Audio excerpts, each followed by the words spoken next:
145페이지의 문제 보도록 하겠습니다. 1번 커피의 산패에 대한 설명을 옳은 것은 1번 효소와 미생물에 의한 부패이다. 2번 이산화탄소 흡수로 인한 변질 과정이다. 3번 맛과 향에 깊이를 더해가는 숙성 과정이다. 4번 산소의 침투에 의해 커피의 맛과 향이 변화되는 것이다. 네, 답 4번이죠.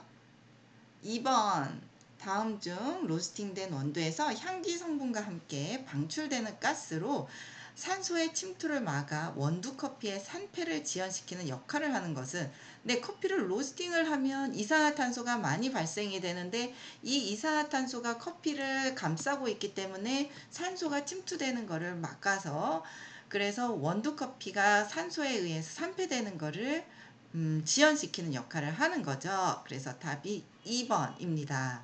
3번 커피 산패 요인에 대한 설명이다. 옳지 않은 것은 1번 가늘게 분쇄할수록 산패 속도는 빨라진다. 맞죠? 2번 온도가 높을수록 휘발성 물질의 방출률이 커진다.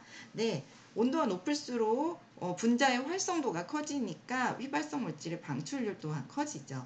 3번 기름이 원두 표면으로 적게 용출될수록 산화의 위험이 커진다.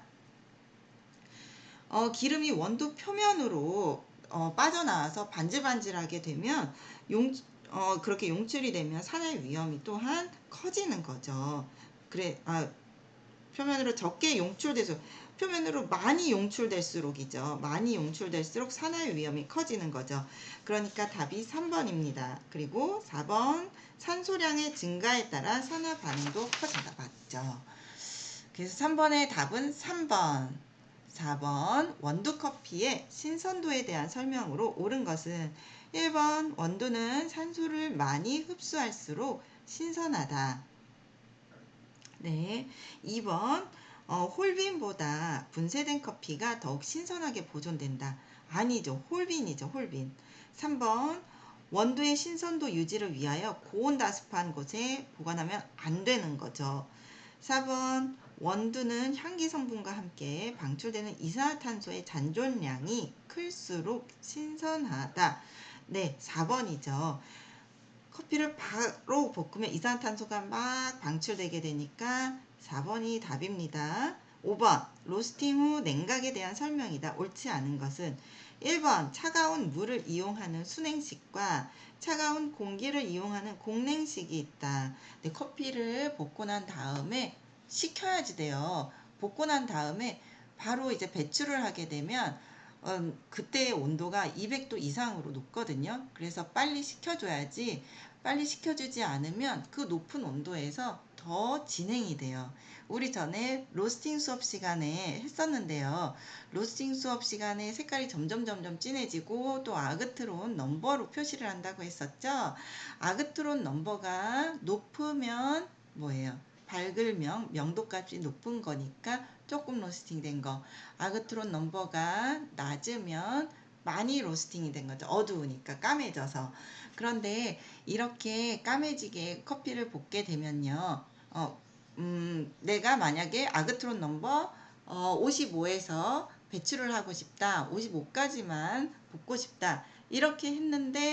그렇게 했는데 배출을 하고 보니까 이 온도가 높아서 55에 배출을 했어도 빨리 식히지를 않으면 45로 떨어진다는 거죠. 그래서 바로 커피는 볶은 다음에 바로 식혀줘야지 되는데, 그거에는 순행식 물을 뿌려서 식히는 거하고 차가운 공기로 식히는 거하고 이렇게 있어요. 2번 산소와 아니지 2번 로스팅된 커피는 배출 후 숙성의 시간을 거친 후 냉각해야 한다. 3번 숙성의 시간을 거친 후 냉각해야 된다. 아니죠. 냉각한 다음에 숙성하는 거고요. 3번 최근엔 순행식에 비해 커피의 성분이 덜 빠져나가는 공냉식을 선호한다. 맞고요. 4번 순행식을 로스팅 직후 차가운 물을 분사해 커피를 식히는 방법이다. 맞아요. 그래서 5번의 답은 2번입니다. 6번 5번의 답은 2번입니다. 자, 6번 원두 커피의 포장이 중요한 이유로 가장 알맞은 것은 1번 아름다운 포장으로 원두 커피의 판매를 촉진시킨다. 네, 이것보다도 더 중요한 거는 산소와 습기에 노출되는 것을 막아 본래의 맛과 향을 간직하도록 하는 게 더 중요하겠죠. 6번의 답은 2번입니다. 3번 보기도 볼게요. 이산화탄소의 배출을 원활하게 하여 신선도를 유지시킨다. 질소 충진 포장으로 원두커피의 형태를 보존한다. 네, 답이 2번입니다. 7번 금속재 용기나 복합필름을 사용하는 포장으로 분쇄된 커피를 보존하는 방식은 1번 밸브 포장, 2번 진공 포장이죠. 진공 포장. 네, 3번 질소 포장, 4번 가압 포장. 다시 한번 볼게요, 여러분들.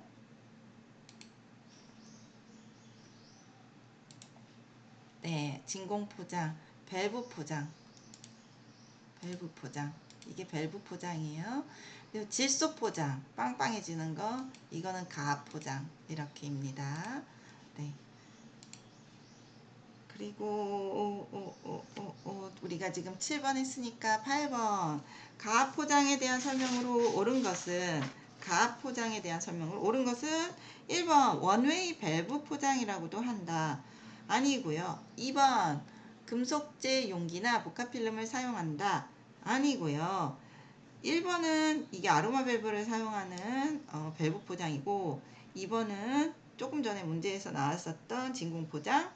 3번 포장재 속의 공기를 없애고 질소가스를 채운다. 이거는 질소 포장 방법이고 4번 포장 용기는 압력을 견딜 수 있는 알루미늄이나 주석을 사용한다. 네, 8번의 답은 4번이죠. 9번 내부의 기체를 외부로 배출하는 원웨이 방식의 포장은 밸브 포장입니다.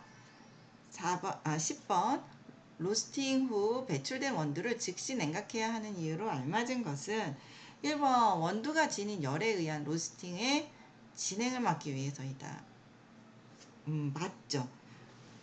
로스팅을 하고 나서 배출하면 바로 온도가 200도 이상으로 높으니까 더 이상 진행이 되지 않게 하려면 여기서 빨리 식혀야지 돼요.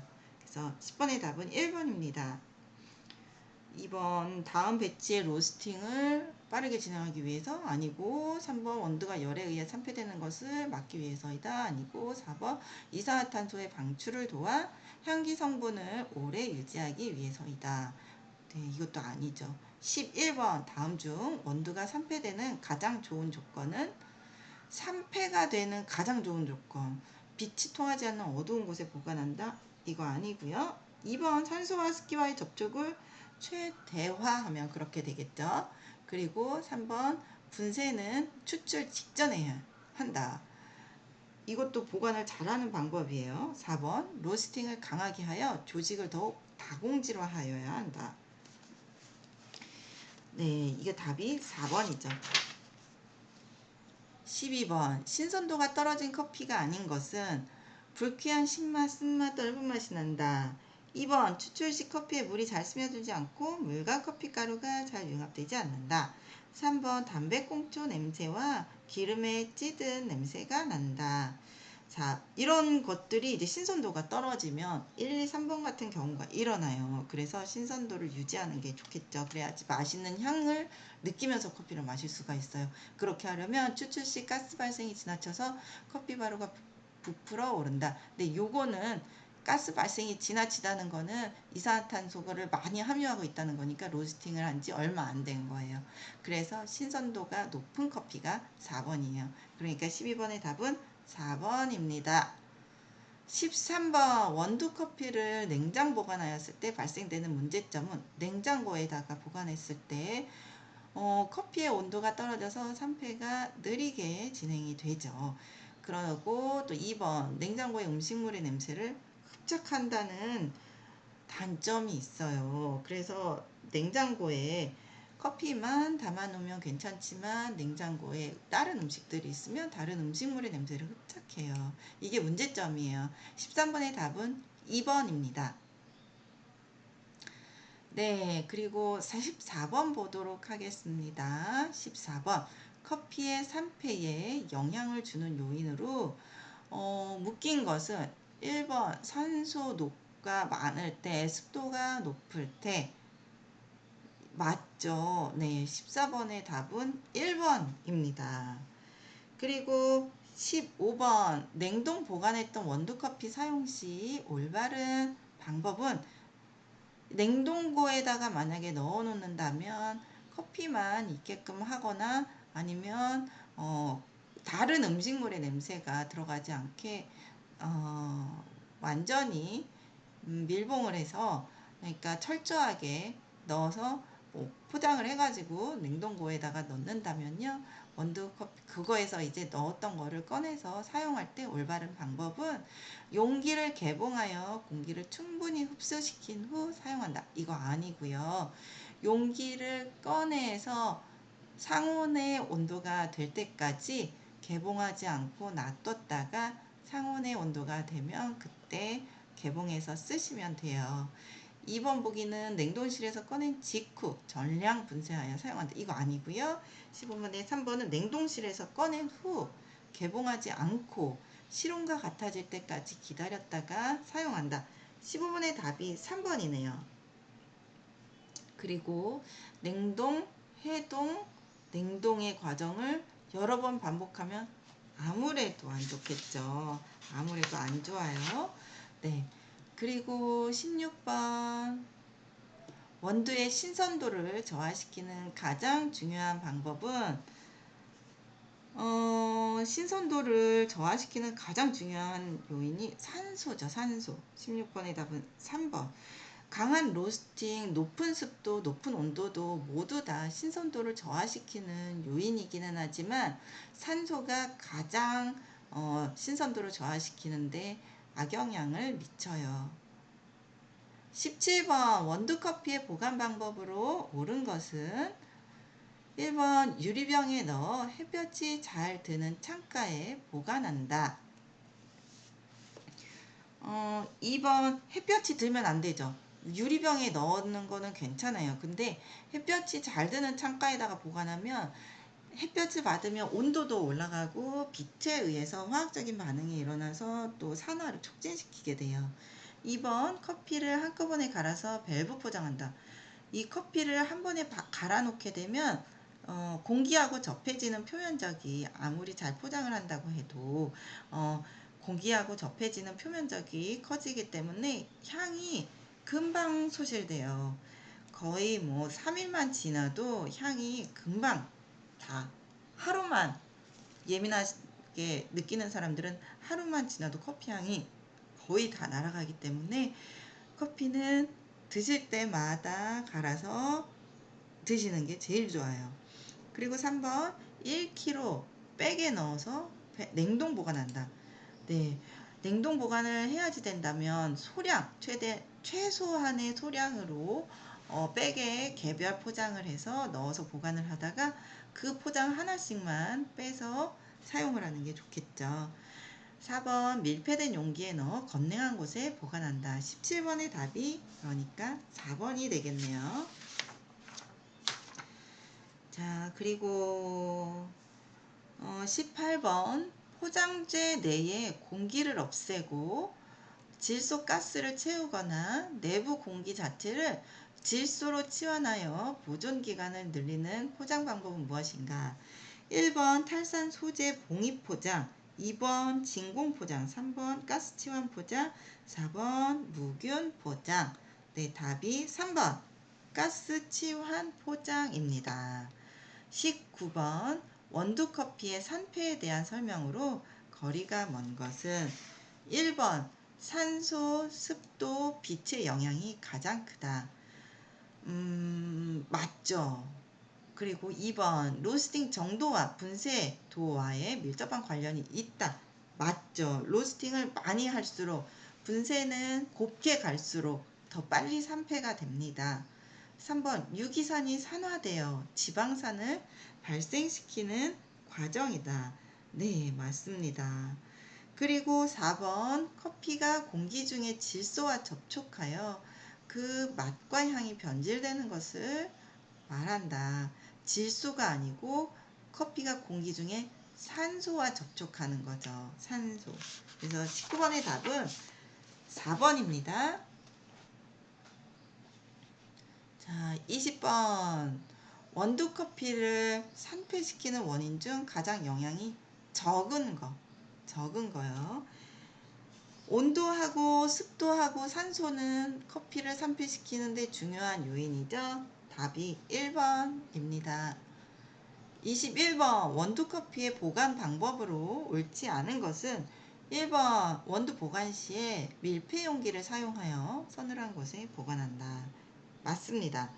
2번. 그라인더 호퍼에 원두를 가득 채워 사용한다. 그라인더에 호퍼에 원두를 가득 채워서 사용을 하면 남은 거는 공기에 그대로 노출이 되는 거잖아요.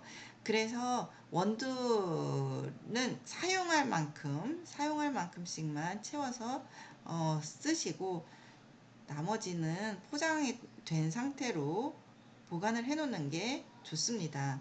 자, 이 그라인더 호퍼라는 게 뭔지 한번 보도록 하겠습니다.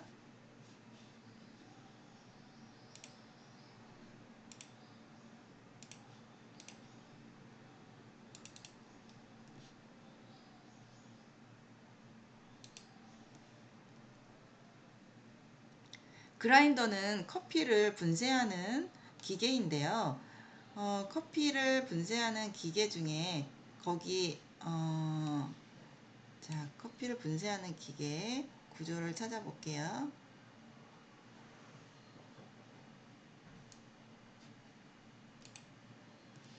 여기 이게 호퍼예요. 이게 호퍼. 커피 매장에 카페에 가면 이거 있죠. 네, 여기에 커피 알갱이를 부어놓고 쓰는데 한 번에 너무 뭐 바쁜 매장이야 그럴 수밖에 없겠지만 뭐 하루에 소진되는 양만큼 부어놓고 쓰셔야지 너무 많이 여기에다가 담아놓게 되면 공기에 의해 산화가 되겠죠. 네. 그리고 그래서 21번의 답은 2번입니다. 21번의 답은 2번입니다. 3번. 원두는 홀빈 상태에서 추출 직전에 적정량의 원두를 분쇄하여 사용한다. 4번. 소포장 단위로 구입하고 구입한 원두는 가능한 빨리 소비한다.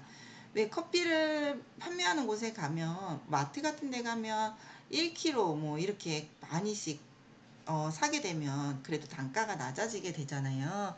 그래서 이제 그렇게 구매를 하시는 경우들이 있는데 그렇게 구매를 하는 경우에는 그게 이제 많은 포장 단위이기 때문에요. 집에 오셔가지고 한번 오픈을 하게 되면 쓸 만큼씩만 조금씩 소포장을 집에서 해놓고 그리고 하나씩 쓰시는 게 더 산패를 막을 수가 있어요.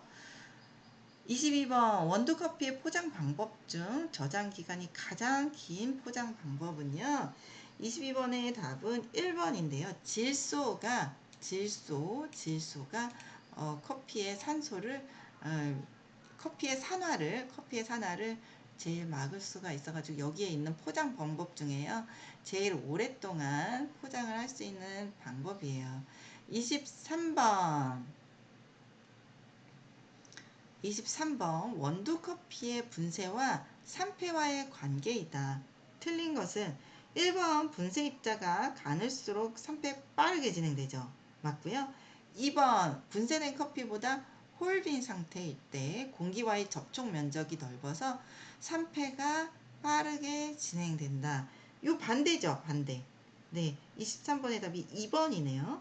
3번. 본세된 커피는 탄산가스와 향기 성분 방출이 빨라지고 산패도 빨라진다. 맞죠? 4번. 커피는 추출하기 직전에 분쇄하는 것이 신선도 유지에 좋다. 맞죠? 24번. 원두커피의 산패 과정에 대한 설명으로 틀린 것은 1번. 증발. 휘발성 향기 성분이 증발에 의하여 소실되는 단계로 주로 로스팅 후 일주일간 감소된다. 이산화탄소가 이제 증발이 되면 향기 성분 또한 날아가게 돼요. 같이 날아가게 되죠. 네, 그리고 2번. 로스팅 직후부터 산화 작용이 시작이 되어 2, 3일부터는 산화 작용이 멈춘다? 아니죠. 네, 산화는 계속 시작이 계속 진행이 돼요. 계속. 산소하고 접해지니까 계속해서. 네. 3번. 산화. 2번, 24번의 답은 2번이고요. 그리고 보기 3번 볼게요. 상호작용, 상호반응, 휘발성 향기 성분의 상호반응으로 향기 특성을 잃어버리는 것이다. 네, 맞고. 그리고 4번은 산화, 공기 중 산소에 의한 산화 반응으로 산패 냄새를 유발한다. 네. 25번 원두커피의 산패 과정으로 맞는 것은 원두커피의 산패 과정으로 맞는 것은 1번 휘발성 향기 성분의 상호 반응, 그리고 휘발성 향기 성분의 산화작용, 휘발성 향기 성분의 증발. 근데 이거 순서 보면 답이 3번인데요. 요 3번인데 산패 과정으로는요. 휘발성 향기 성분의 증발, 향기 성분이 증발되고 휘발성 향기 성분의 상호 반응이 일어나고 휘발성 향기 성분의 산화 작용이 일어나게 됩니다. 25번의 답은 3번입니다. 네, 25번의 답은 3번입니다. 여기까지 문제 풀어보았고요. 그리고 우리가 조금 더 수업을 해보도록 할게요. 네, 152페이지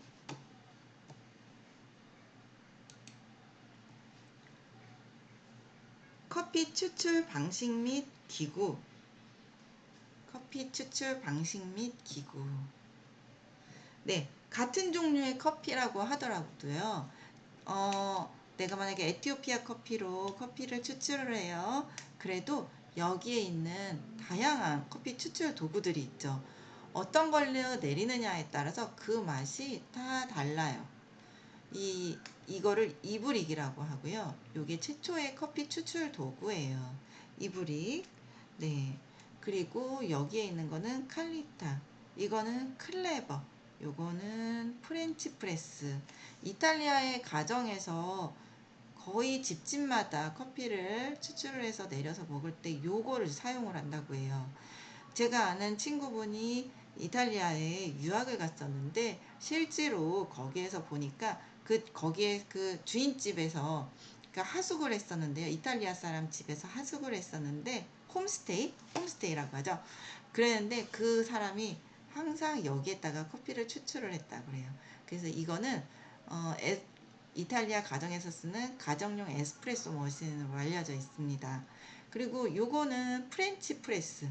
차도 우려서 마시죠. 차도 우려 마시는 프렌치 프레스. 요거, 그리고 요거는 에어로프레스의 조금 발전된 형태로 주사기, 피스톤의 원리를 이용을 해서 커피를 추출하는 추출 도구예요. 그리고 요거는 사이폰이라고 합니다. 사이폰. 요 밑에 보면 알콜 램프 있죠. 알콜 램프에 불을 붙여가지고 여기에다가 물을 담고 이제 요 고무마개가 꽉 막아지면 여기가 진공 상태가 되면서 물이 끓고 이 관을 따라서 위로 쭉 올라가 가지고 커피가 추출되는 방식의 진공 여과 추출 방식의 사이폰이라고 합니다. 이렇게 같은 커피를 가지고 커피를 이걸로 내리느냐 이걸로 내리느냐 이걸로 내리느냐에 따라서 맛이 다 달라져요. 그리고 바디감이라는 것도 달라지게 되기 때문에 여러분들이 어떤 추출 도구로 추출을 하느냐에 따라서 커피 입자, 분쇄 입자도 조절을 하셔야지 되시고 또 추출 양도 추출하는 양, 커피의 양도 조절을 하셔야지 되시고 적용을 각각 하셔야지 되세요. 그래서 다른 향미와 다른 바디감의 커피를 추출하실 수가 있습니다. 오른쪽 페이지에 표가 있어요. 153페이지의 표. 153페이지에 있는 표. 네. 침출법, 추출 방식에는 침출법, 그리고 달인법, 반복 여과 추출법, 드립 여과 추출법, 진공 여과법, 가압 추출법들이 있어요. 우리 우선은 커피를 추출하는 핸드드립 추출 동영상을 하나 보도록 하겠습니다. 네, 제가 조금 전에 오늘 아까 전에 커피를 추출을 해서 마시면서 찍은 건데요.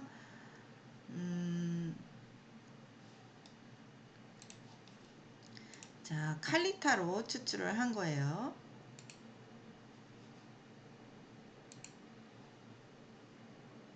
칼리타로 추출한 커피 추출 동영상 하나 보겠습니다.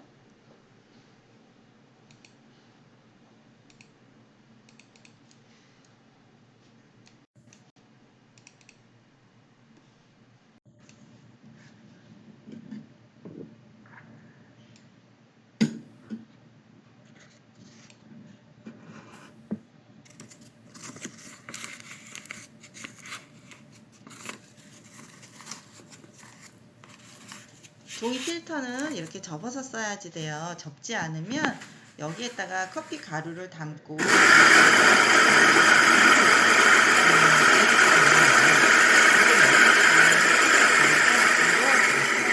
종이 필터를 접지 않고 사용을 하게 되면 밑이 터져요. 그래서 저 종이 필터는 옆에가 눌려져서 종이 종이가 눌려져서 고정이 되어 있는 거지 접착제로 고정이 되어 있는 것가 아니기 때문에 꼭 접어서 쓰셔야 돼요.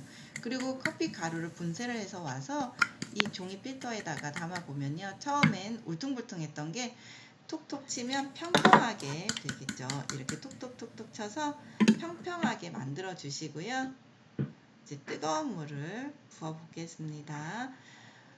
담아져 있는 커피 가루는 건조되어 있기 때문에 여기에 담아져 있는 커피만 젖을 정도의 물을 부어서 불림 단계를 거쳐주게 돼요.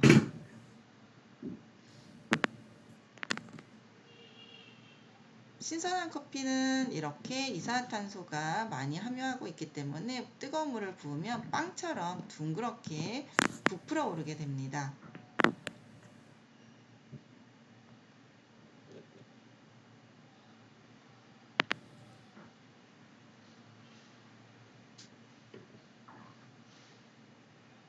한두 방울 떨어지면 모든 커피가 불려졌다고 가정하고요. 그리고 추출하는 물줄기를 이제 부어주게 돼요. 물줄기를 조절해서 추출의 단계로 들어가게 됩니다. 아래 3개의 추출구에서 커피가 막 떨어지죠. 3개의 추출구를 가진 거는 칼리타라고 합니다.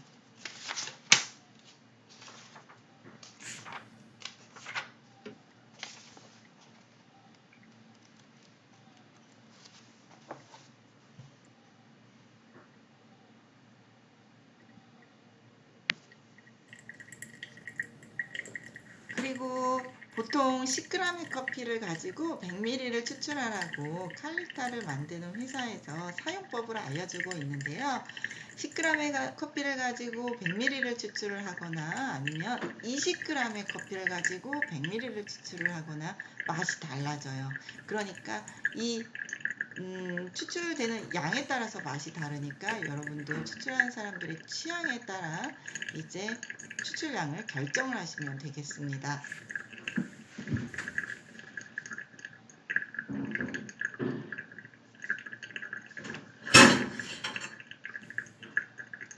지금 이렇게 추출하는 칼리타는 드립 여과 추출법이에요. 드립 여과 추출법. 브루잉이라고도 하죠. 브루잉, 커피 추출하는데 핫브루, 뜨거운 물로 추출하는 거라서 핫브루라고 합니다. 네, 추출하고자 하는 양이 다 추출이 되면 모두 다 이 아까 전에 드리퍼에 있었던 커피가 모두 다 여기에서 빠지기를 기다리지 않으시고 요 밑에 눈금이 다 차게 되면 요거를 걷어내시면 되세요. 빼주시면 돼요. 네. 그러면 2교시 여기까지 하겠습니다. 수고하셨습니다.